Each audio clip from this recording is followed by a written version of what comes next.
전투기들 이렇게 몰고 가고 이제 톰 형 뒤에서 뭐 비행기 봐야 이렇게 이게 거기서 야 저건 봐야 해 이렇게 되는 거죠. 개봉했을 당시 미 해군 모병률이 500% 상승. 미 공군하고 또 이 미 해군하고 미 해병대하고 이렇게 설전이 있었다라는 얘기가. 라이벌이 라이벌이구나. 예, 왜냐하면 특히 미 해군 항공대하고 미 공군은 엄청난 라이벌 의식이 있어요. 미 해군 항공대가 항상 공군한테 하는 말이 뭐냐면 좁은 항공모함에 너 내릴 수 있나? 이거부터요. 우리는 저기서 뜨고 내려. 톰 크루즈가 이제 전투기를 이제 조종하는 진짜 이 라이센스 없잖아요. 아 있어요. 여객기 라이센스도 있고 나머지 건 다 2명이 타는 건데 톰 크루즈 타는 건 1명 타는 거예요. 근데 거기서 톰 크루즈가 실수를 하죠. 옆에 오른쪽에 비행기가 확 지나갈 때 톰 크루즈가 캐너피 유리를 탁 잡고 이렇게 하는 장면이 있거든요. 오른손으로. 이게 실수입니다. 안녕하세요. 출발 영화를 보다의 김경식입니다. 바뀌었네요. 영화로 밥 먹고 사는 이제는 반찬을 먹고 싶은 홍만대입니다. 영화를 잘하는 할아버지가 되고 싶은 김수환입니다. 반갑습니다. 안녕하세요. 전쟁 영화 전문 기자 이세현입니다. 네, 반갑습니다.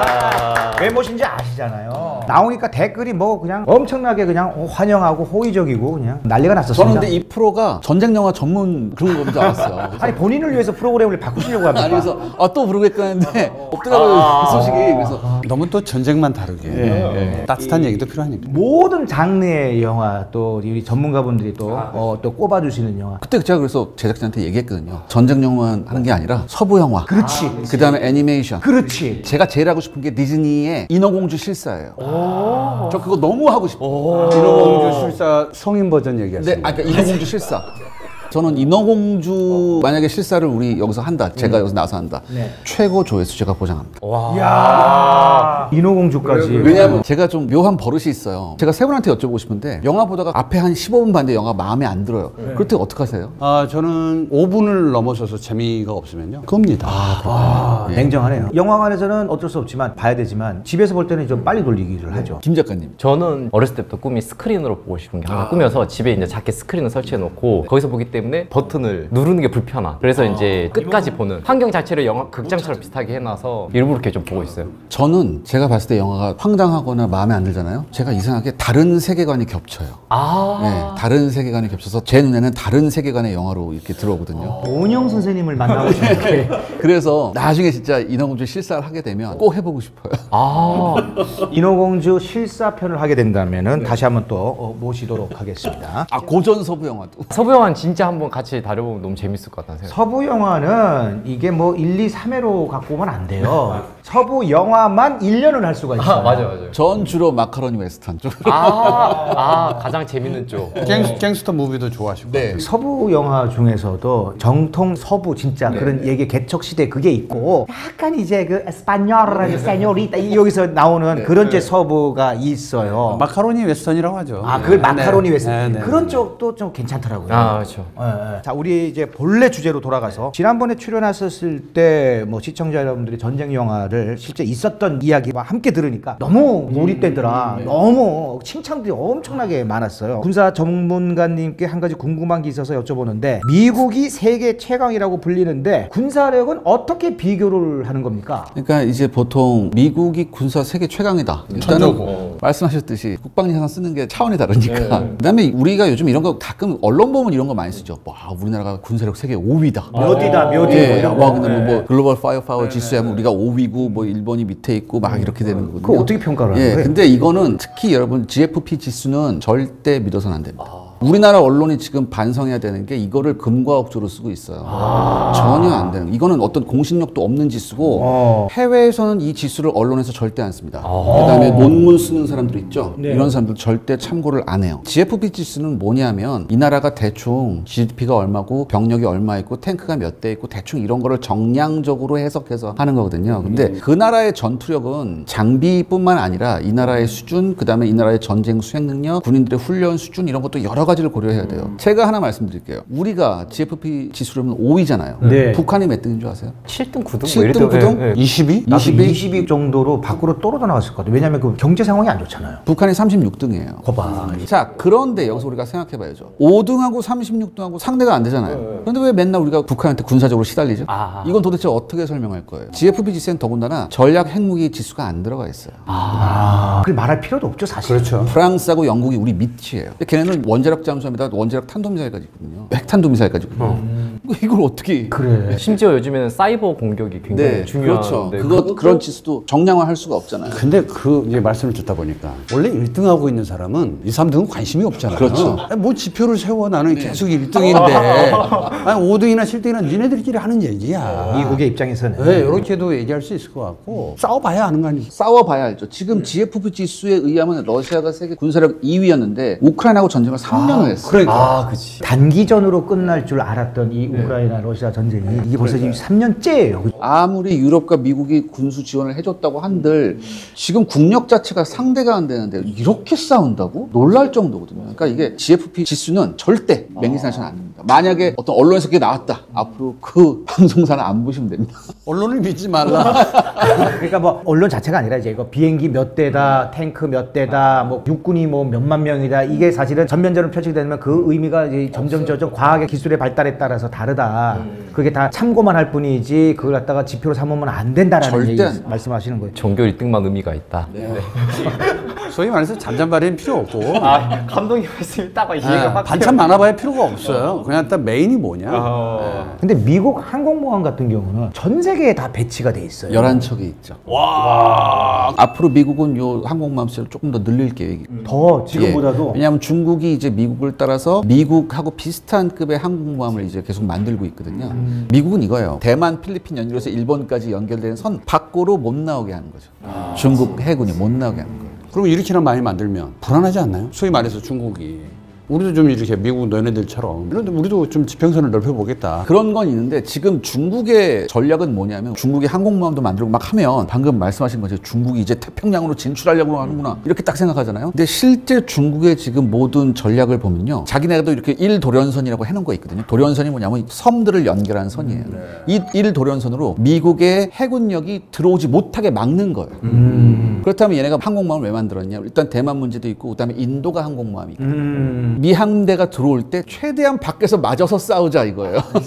우리 땅에서 싸우지 마. 본토로 못 들어오게. 그러면 이 미국은 전 세계에 11대 쫙 깔아놓고 마음대로 이렇게 하고 있는데 다른 나라들은 저 항공모함을 바다에 다 이렇게 못 띄워요?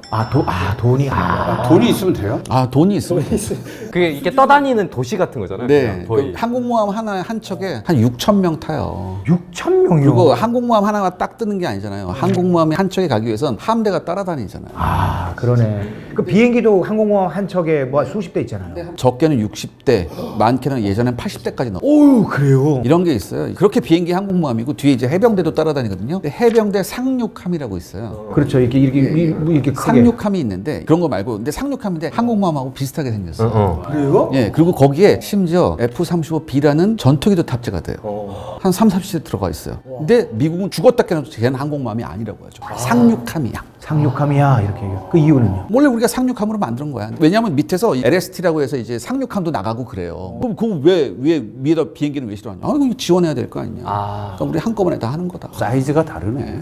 그 한번 그 전체를 운영하려면은 장난이 아니겠네요. 그러니까 함대 하나 뜨잖아요. 솔직히 말씀드릴게요. 미국 같은 나라하고 싸우면 안 돼요. 미국이 좀 애먹었던 데를 보면 전면전이 아니거든요. 근데 만약에 전면전을 한다. 쉽게 말해서 저 나라를 지도에서 없애버리겠다라고 생각하고 싸우면 싫어요. 굉장히 싫어요. 미국은 지금까지 전쟁을 단 한 번도 제국에서 한 적이 없어요. 내전 빼고선. 다 항상 이제 밖에 나가서 싸우거든요. 정보력도 미국을 따라갈 수가 없잖아요. 그 다음에 어떤 나라가 미국을 침공한다. 예전에 그런 거 있었죠. 뭐 레드 얼럿 뭐 이런 거 해서 갑자기 막 소련군이 미국에 들어와서 막 이런 그게 안 돼요. 미국은. 왜냐하면 우리가 보통 외적이 침략을 하면 군대가 나가서 싸워야 되잖아요. 그렇죠. 미국이 수정헌법이 있거든. 총의 사유화를 인정해 줬잖아요.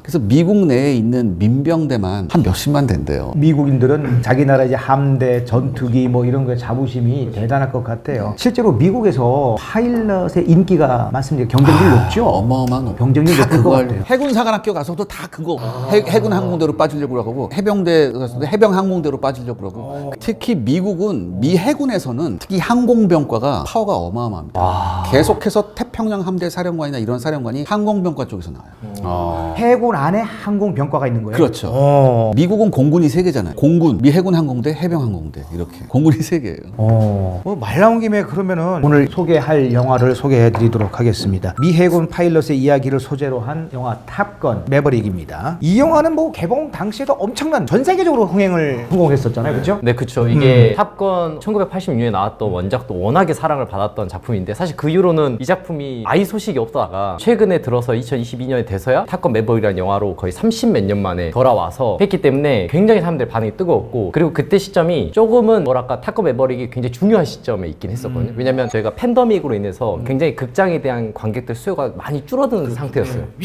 위축돼 있었죠. 그래서 그때 시기 때 많은 영화들이 사실 극장 개봉을 하지 못하고 이제 OTT를 통해서 스트리밍이 됐었거든요. 근데 이제 탑건 매버릭 같은 경우는 특이하게도 우리는 극장에서 상영을 무조건 하겠다. 그리고 실제로 저희가 봤을 때도 멋진 하늘을 비행하는 이 전투기의 모습을 휴대폰 화면으로 본다는 건 안 되죠. 이거 마치 이제 거대한 장갑차를 장난감으로 보는 것과 약간 비슷한 느낌이 될 것 같거든요. 그래서 극장에 가서 관객들이 이제 많이 보기도 했고 그걸 통해서 굉장히 흥행을 했기 때문에 어떻게 보면 이 자체 영화가 잘 된 걸 떠나서 전 세계의 어떤 영화를 보는 흐름을 잠깐 바꿔준. 그래서 스티븐 스필버그 감독도 이례적으로 탑건 매버릭에 대해서 뭐라고 평가를 했냐면 할리우드를 살린 영화다 그렇게 말했었어요. 파이 자체를 키웠죠. 네, 굉장히 중요한 흥행을 했었습니다. 흥행 베이스도 있지만 관객이 많이 기다렸고 기다렸죠. 86년도에 제작되어 있지만 톰 크루즈는 영원히 우리 곁에 있었고 그러나 그 이야기의 연속성이 이루어지려면 이제 뭐 군사 전문가님 나와 계시지만 그때 신무기가 굉장히 한 30년 넘게 변해왔잖아요. 이제 새로운 무기를 또 보여줄 때가 됐거든. 그런데다가 뉴트로와 레트로가 이제 만나는 접점이 있었기 때문에 많은 분들이 과거의 탑건은 몰라도 지금의 탑건을 한번 더 보고 싶다라는 생각을 만들었기 때문에 이게 제작되는 배경도 있었다라는 거. 전 영화 시작하는 순간 울어버렸어요. 그치.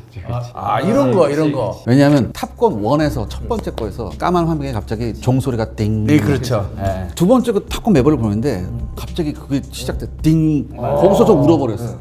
진짜 울었어. 그 소리를 듣는 순간 난 이미 본전을 뽑았다. 해군의 종소리 같은 네. 아침을 깨우는 그런 아침을 소리. 깨우는. 나 돌아왔다. 갑판에서 이제 연기 나면서 이제 이게 사실 그 인트로 같은 경우도 생각을 해보면 탑건 매버릭이 그 인트로로 시작해서는 안 되는 영화거든요. 근데 이제 탑건이 다시 30몇 년 만에 돌아왔다는 것을 관객들의 바람, 향수를 자극하길 바랬던 것 같아요. 그리고 실제로 그 마음을 알았던 것 같고, 그래서 말씀하신 대로 이렇게 시작하기도 하고, 탑건 애썸이랑 덴저 존이라는 노래가 이제 번복되면서 약간 그 멋진 활주로의 모습들, 그런 것들이 굉장히 이제 잘 섞어 들어가면서 아마도 말씀하신 대로 그걸 기대했던 분들은 아 드디어 내가 보고 싶었던 탑건이 돌아왔군 하면서 굉장히 특히 남성들이 약간 이렇게 피가 약간 기계적으로 도는 듯한 느낌을 받지 않았을까 싶습니다. 네, 30년간 복무한 거예요. 와.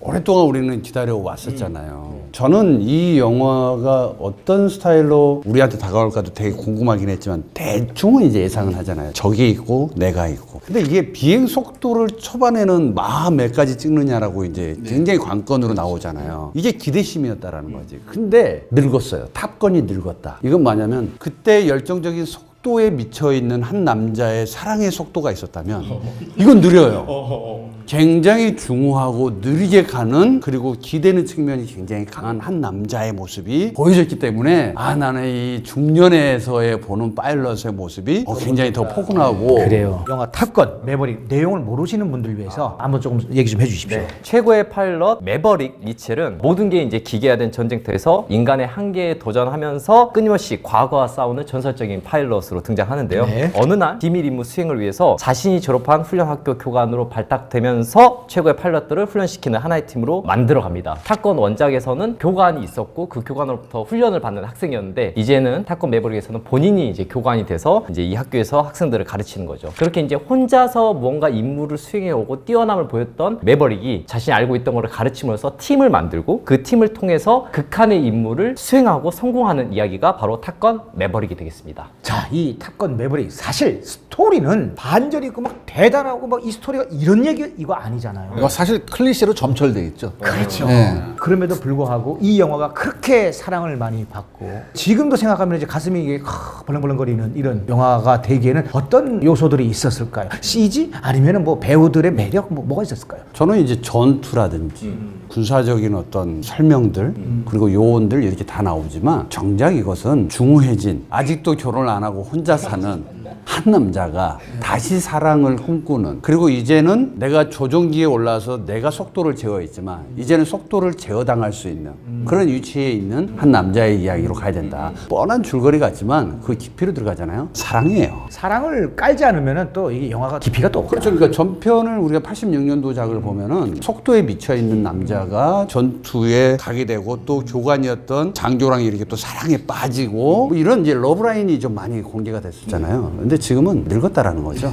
제니퍼 콜넬리를 만나면서 이 사람이 변해가는 과정을 잘 그려내. 탑건 매버릭은 사실 그 티저 영상이 몇 개 나왔는데 이미 거기서 끝났어. 끝났어. 전투기들 이렇게 몰고 가고 이제 톰 형 뒤에서 뭐 비행기 봐야 이렇게 이게 거기서 야 저건 봐야 해 이렇게 되는 거죠. 그 다음에 이제 군사 매니아들은 어떻게 되냐면 일부러 흘렸겠죠. 러시아제 5세대 전투기하고 붙는다더라. 누가 붙어? 그럼 러시아제 5세대 전투기를 어떻게 때려잡는지 한번 볼까? 뭐 이런 것도 있었고 86년하고는 또 다르게 엄청나게 영화 기술이 발전했잖아요. 기법. 예, 이걸 도대체 어떻게 녹여낼까? 그 비행 전투 씬을 갖다가 어떻게 녹여낼까? 그 다음에 많은 사람들이 이런 얘기를 했죠. 그래도 탑건하면 F-14 톰캣인데 톰캣은 안 나오나? 근데 딱 티저를 보니까 호넷만 나오는 거야. 역시 말벌집인가? 극장 가서 본 사람들은 마지막에 한 번에 가슴을 후벼 파게 되죠. 절묘한 클래식에 접점이 좀 많이 있었죠. 말씀해 주신 대로 흥분도는 되게 있었고 기대했고, 또 하나의 이야기는 뭐 톰 크루즈가 뭐 직접 이 영화에 참여하게 된 뭐 배경부터 뭐 여러 가지가 있었긴 했지만 에피소드도 참 많았어요. 네, 근데 이제 시작 도입부부터 게러지를 딱 여는 순간에 온통 클래식으로 다 되어 있잖아요. 뭐 그냥 범벅을 해놨죠. 네. 아는 맛이 가장 무섭다. 그래서 야 도대체 이거는 이미 내 감성을 그쪽으로 끌어당겨 놨으니까 그 매력에서부터도 저는 탑건 매버릭도 그렇지만 에피소드 중에 하나가 이제 모병률이 1986년도에 개봉했던 탑건 1편이죠. 개봉했을 당시 미 해군 모병률이 500% 상승. 그거 보고 다 그냥 파일럿이 돼야 되겠다. 우리나라도 그랬어요. 우리나라도 공군사학교 간다고 막 유명한 에피소드 있어요. 우리나라도. 전 세계적으로. 예, 공군사학교 딱 야, 면접 동의하 뭐지? 그러니까 F-14를 타고 싶습니다. 그때 면접관에 대다 우리나라 그런 거 없다. 그런 거 있어요.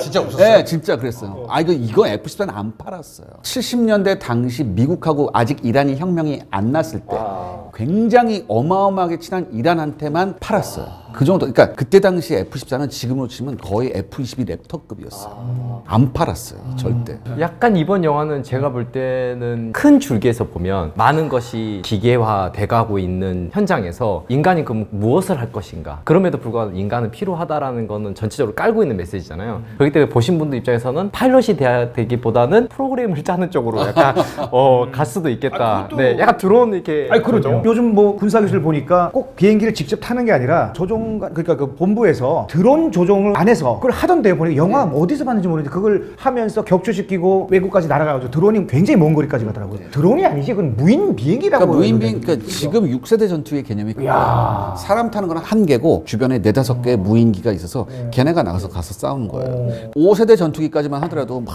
이런 거 막 필요했잖아요. 6세대 전투기부터는 이게 필요 없어요. 얘는 그냥 없어. 모기로서 명령만 내려주고 AI가 싸워요. 왜냐하면은 괜찮은 파일럿 하나 키워내는 게, 제 친구도 지금 파일럿이 있긴 있는데 한 몇 억이 든다면서요. 맞습니까? 굉장히 많죠. 그래요? 그래서 파일럿 하나 적진에 떨어지면 살리려고 그 난리를 치는 거예요. 그 중에서도 가장 우수한 파일럿이 탑건이라는 거잖아요. 그래서 사실 이 영화의 가장 큰 포인트 중 하나는 대체되는 것에도 불구하고 인간은 필요하고 인간이 그 기계 위에 뛰어넘을 수 있다는 거 뭔가 보여주는 낭만이 있잖아요. 그 낭만을 또 사람들이 보고 싶었던 거 아닐까. 점점 변해가는 걸 관객들도 느끼고 있을 텐데 거기서 과연 인간이란 쓸모에 대해서 이 영화가 보여주고 있기 때문에 한편으로는 낭만적인 용기를 얻었던 게 아닌가? 그런 생각도 좀 들었습니다. 1986년 처음에 탑건의 성공 이후로 미 공군, 미 해군 뭐 이런 데서도 적극적으로 지원을 해가지고 제작한다 그러니까 이 비행기 쓰시라고 그러고 이거 비행기 지금 못 타게 하잖아요. 근데 또 타게 만들고 뭐 이런 여러 가지 에피소드가 있었는데, 이때 또 재밌는 거는 미 공군하고 또 이 미 해군하고 미 해병대하고 이렇게 설전이 있었다라는 얘기가 라이벌이. 라이벌이구나. 예, 왜냐하면 특히 미 해군 항공대하고 미 공군은 엄청난 라이벌의식이 있어요. 예전 유명한 일이 있었어요. F-14 가지고 교환 훈련을 했고 저쪽이 F-16인가 공군이 미 공군이 F-16인가 F-15인가를 갖고 나서 했는데 F-14한테 쉽게 말해서 개발린 거예요. 나중에 끝나고 나서 브리핑 시간이 됐는데 미 공군 파일럿들이 참석을 거부했죠. 도그파이팅 그거였는데 F-14가 도그파이팅만큼 최고였거든요. 그런 게 있었고 지금도 그래요. 미 해군 항공대가 항상 공군한테 하는 말이 뭐냐면 좁은 항공모함에 너 내릴 수 있니? 이거부터 해. 우리는 저기서 뜨고 내려. 할 말이 없잖아요. 사실은 항공기 한 대 뜨면은 이 기름 쓰는 거 이게 경제적 가치로 따지면 이게 어마어마하게 진짜 돈 들여붓는 거거든요. 뭐 연습 때도 그렇고 그게 일반유 넣지는 않잖아요. 항공유가 넣는데 항공유. 항공유가 굉장히 비싸요. 비싸지.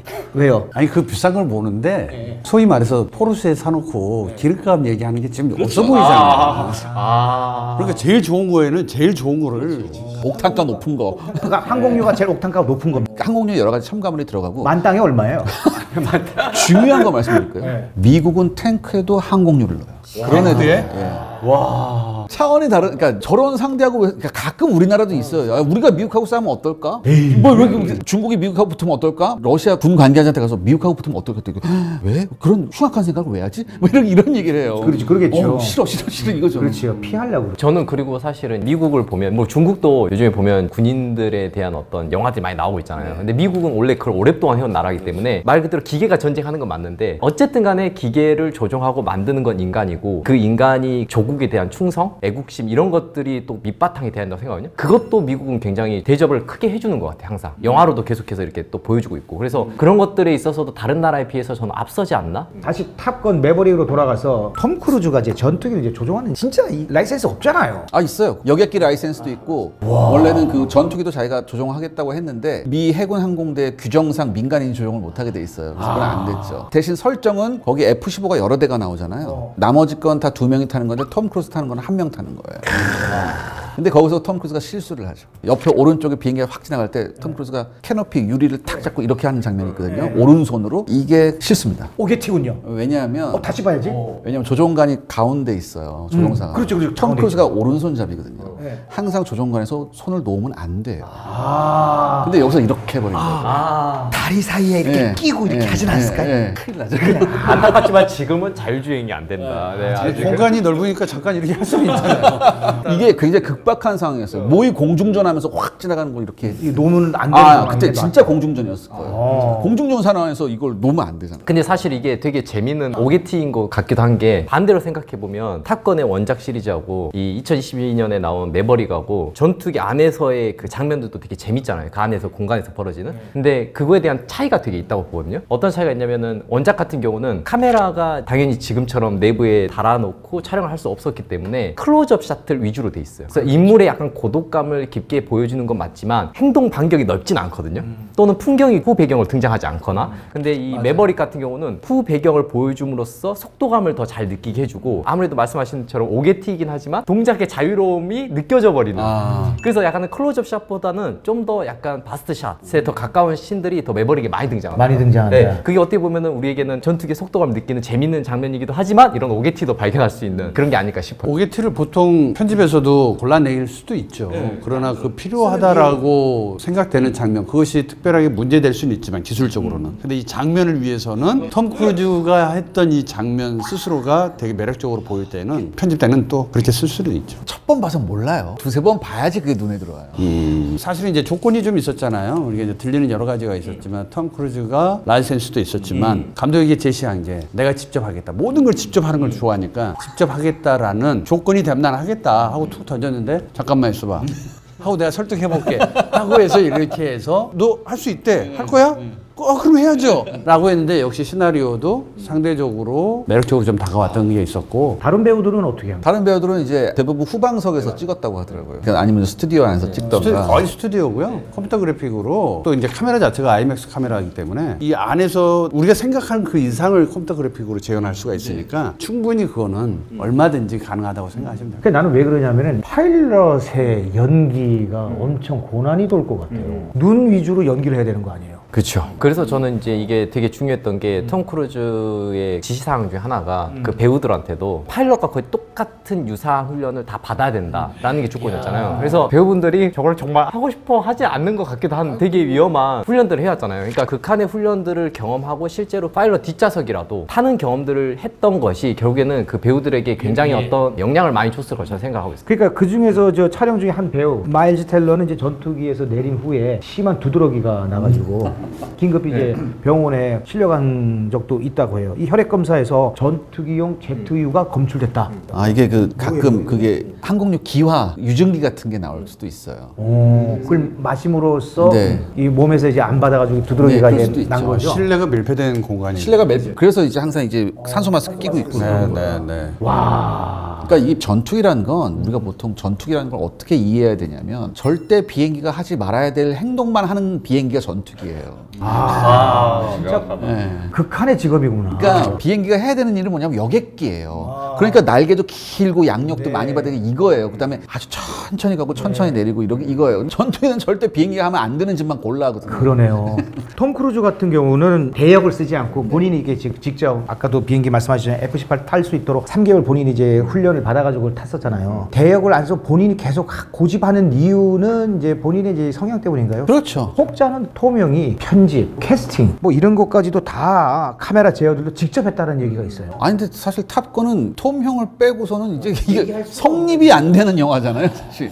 톰 크루즈 자체가 탑건이라고 할 정도로 그런 영화가 되어버린 거죠. 그래서 이렇게 영화도 저희가 잘 생각해보면 영화의 초반에 톰 크루즈 등장식을 생각해보시면 어떻게 등장하냐면 멋진 이렇게 자켓을 딱 하면서 뒤에 이제 각종 화려한 패치들이 붙어져 있는 걸 보게 되잖아요. 뒷모습을. 콘서트나 공연을 보면 아이돌 가수 중에서 유명하신 분들이 등장할 때 뒷모습으로 이렇게 등장하는 최근에 얘기 들면 지드래곤이 공연장에서 뒷모습부터 약간 등장하면서 돌아서면서 멋지게 등장하잖아요. 그래서 어떻게 보면 말씀하신 것처럼 이 영화가 톰 크루즈의 영화이자 매버릭의 영화라는 걸 보여주는 장면이 저는 거기라고 생각하거든요. 딱 정면에서 드러나지 않고 뒷모습을 보여줬는데 우린 이미 누군지 알아요. 50이 훨씬 넘었을 때도 이제 탑건을 도전한다. 준비하는 단계에서 과연 내가 얼마나 매력적으로 나올 수 있을까를 고민하겠죠. 그래서 시나리오를 딱 받아보는 순간 나라는 존재를 먼저 넣어놓고 보기 시작하거든요. 근데 충분히 나를 위해서 준비한 시나리오가 1번 만족이 있었다라는 거죠. 그 만족감도 있지만 결국은 현장에서의 감독은 또 하나의 감독이 있다. 그게 주연 배우다라는 거죠. 그래서 톰 크루즈만큼 액션이라든지 영화의 어떤 스케일이라든지 투자라든지 제작 방식 이런 것들을 다 너무 알기 때문에 본인이 직접 한다고 했을 때는 감독들이 다 두려워해요.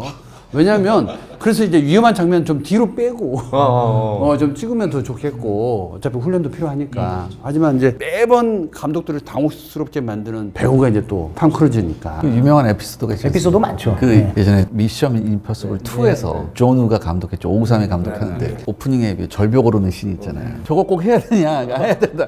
아 나는 안 볼게. 그러니까 네가 알아서 해봐 이랬다고 하더라고요. 프로토콜에서도 오토바이 타고 나르잖아요. 그때 감독은 넋 놓고 있어. 이거 어떡하지? 그리고 실제 이제는 우주로 가서 또 영화 촬영하고 계시는 그런 도전을 또 하고 계시고 지금 우주 갔어요? 우주 관련된 영화를 찍으면서 우주로 간다고 듣긴 했는데 근데 저는 그렇게 생각해요. 그 양반이라면 가고도 남는다. 그렇지, 그 정도로. 그러니까 할리우드에서 주연 배우가 톰 크루즈다 그러면 아유 이거 이제 긴장부터 한대잖아요. 이게 진짜 리얼로 같이 해버려야 되니까. 상대 배우도 그런 에피소드가 많았잖아요. 아쉬운 건 딱 하나예요. 톰 크루즈는 멜로 영화에 너무 약해요.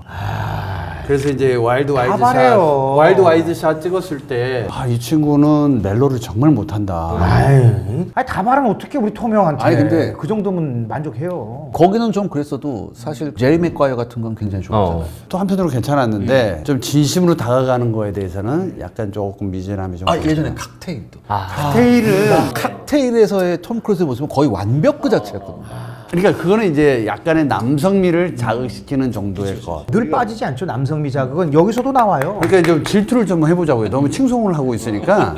그래도 돼요, 이 형은. 나 근데- 60을 이렇게 매력적인. 사실은 우리 탑건 맨 처음 나왔을 때도 그 가와사키 오토바이 타고 싶어가지고 우리나라에 250cc 이상 넘어가는 게 없었거든요. 그렇죠. 어떤 식으로도 좀 해야 되겠다 그래서 소위 말하는 이제 청룡 쇼바라고 하잖아요.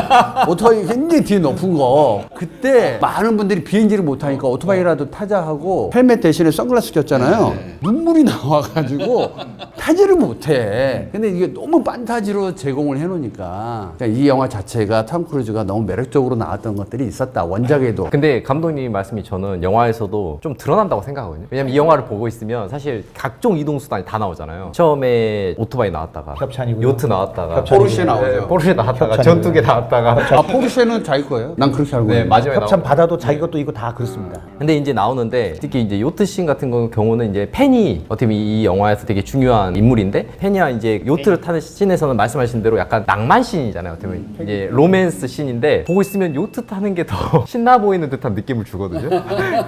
보고 있으면 펜이와의 어떤 이게 감정적으로 오랜만에 봤는데 서로 이렇게 단둘이 어떻게 보면 요트라는 개념 자체가 영화에서는 외부로부터 떨어져서 작은 섬, 이동하는 섬에 단둘이 있다라는 느낌을 주는 게 이제 요트 씬들의 매력적인 포인트잖아요. 근데 영화에서 그게 하나도 안 느껴져요. 팬이를 위한 게 아니라 요트 자체에서 속도를 위한. 저는 이 김수산 평론가님의 말도 좀 존중은 하지만 제가 다른 시각으로 보는 것은 제가 얘기했잖아요. 이건 사랑 얘기라고. 그러니까 뭐냐면 모든 속도에 기반되는 거는 엔진이라는 게 있잖아요. 요트는 엔진이 없어요. 그건 뭐냐면 마지막 장면은 순수히 자연으로 돌아가서 자연의 속도를 내가 감당하겠다라는 뜻에서의 표현이고 그래서 그 장면이 좀 필요했던 거지. 그래요? 감독님, 저 죄송한데 요즘 요트는 이제 엔진이 있습니다. 근데 그거는 엔진이 없는, 예, 그거는 이제 노동력이 어디 있어요? 아, 있다선 치더라도 굳이 우리가 그걸 빌려왔던 거는 순풍에 돛단 듯 한번 바람 한번 펴보.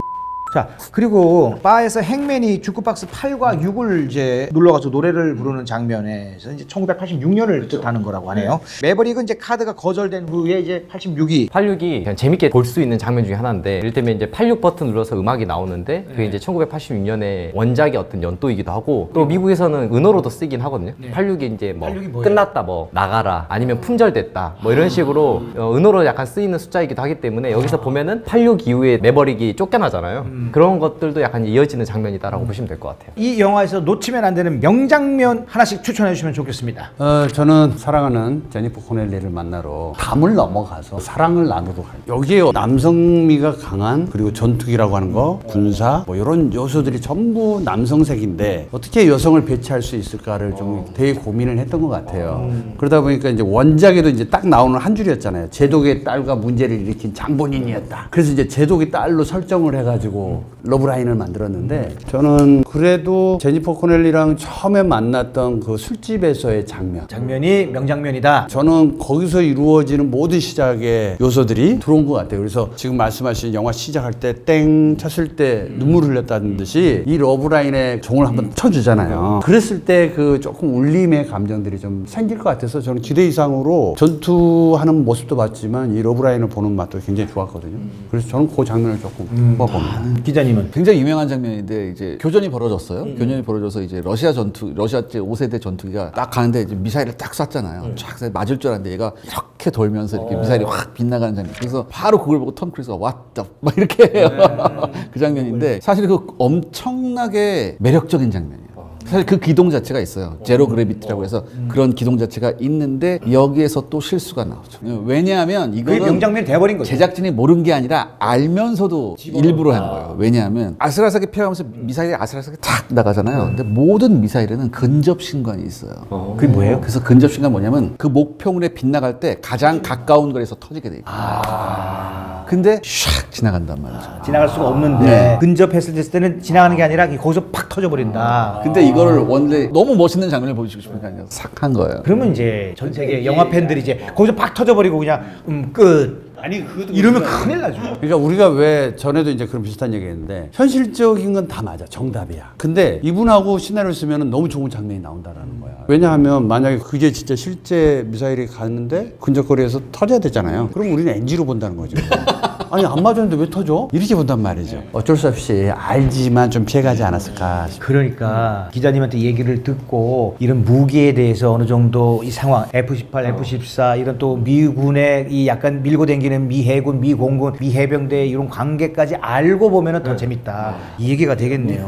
오게티가 명장면이 되는 재미는 그런 재미도 찾을 수가 있다라는 얘기를 해주신 거죠. 뭐 어떤 게 명장면이라고 생각하세요? 저는 이제 이 영화에서 대표적으로 말씀하신 데 클리셰의 범벅이라는 게 안 아는 맛으로 보는 건데 이 영화에서 되게 영리한 장면이 하나 있거든요. 이 영화의 핵심 중에 하나는 결국에는 매버릭의 슬픈 과거잖아요. 자신의 윙맨이었던 구스를 잃었던 과거 때문에 첫 장면에서 마십을 뚫는다는 것 자체가 죽겠다는 소리거든요. 하늘에서 죽겠다는 심정으로 살던 사람이 왜 그런가 하는 것은 자신의 과거에 어떻게 보면 살리지 못했던 동료에 대한 부분이 있었고, 그걸 어떻게 관객들한테 전할까, 심지어 30년 전의 영화가 지금 현재 관객들에게 어떻게 전해질 수 있을까를 고민을 많이 했을 것 같아요. 근데 그 부분이 어떻게 표현이 돼 있냐면 이제 펍에서 쫓겨난 다음에 새로운 시대를 이끌어갈 파일럿들이 그 안에 있고 그 밖에서 그걸 바라보는 장면이 있어요. 근데 마치 그것이 우리가 과거와 현재를 같은 공간에 놓을 수가 없잖아요. 근데 그 펍의 문을 중심으로 해서 과거와 현재를 놓고 밖에서 마치 현재 또는 과거를 바라보는 것처럼 쳐다보면서 순간 회상 장면도 이제 등장을 해요. 플래시백으로. 그래서 이제 우리가 86년에 그 영화를 보지 못했던 관객들에게 구스에게 어떤 일이 있었는지, 매버릭에게는 어떤 일이 있어서 한편으로의 어떤 고독을 갖고 있는지를 회상실을 딱 보여주거든요. 그 회상신이 명장면이다. 그렇죠. 그래서 그거를 되게 영리하게, 어떻게 보면은 촌스러울 수도 있는 회상씬이잖아요. 왜냐면 심지어 86년도 영화니까 그것도 그대로 가져왔어요. 그러다 보니까 화면의 톤도 좀 다르거든요. 그런데도 불구하고 그걸 우리가 편하게 받아들일 수밖에 없었고, 또 이 매버릭이란 인물이 왜 자신의 그 후배들을 잘 키워서 구스와 자신이 겪었던 그 일을 반복하지 않게끔 노력할 수밖에 없는가를 보여주는 장면이기 때문에 굉장히 특별하면서도 한 공간에서 그걸 보여준다는 거, 그게 굉장히 약간 시네마틱하다라고 볼 수 있을 것 같아요. 저도 오늘의 제일 긴 장면이었어요. 저도 사실은 이 장면을 얘기하려고 했는데, 맥라이언이 그때 당시에는 신인 배우로 엄마 역할로 나왔단 말이에요. 그 이후부터는 이제 팬덤이 굉장히 많아졌는데 그 장면을 가져왔다라는 것은 이 영화가 말하고자 하는 메시지가 있었기 때문이다. 성장 영화고 매버릭의 성장 영화고 성찰이었다라는 거죠. 그리고 제의식을 갖고 있었던 것에 대해서 떨쳐버리려고 했던. 제가 여기서 또 말씀드리고 싶은 게, 군사적으로 봤을 때 지금 안 해도 될 개고생을 하고 있는 거예요. 그렇죠.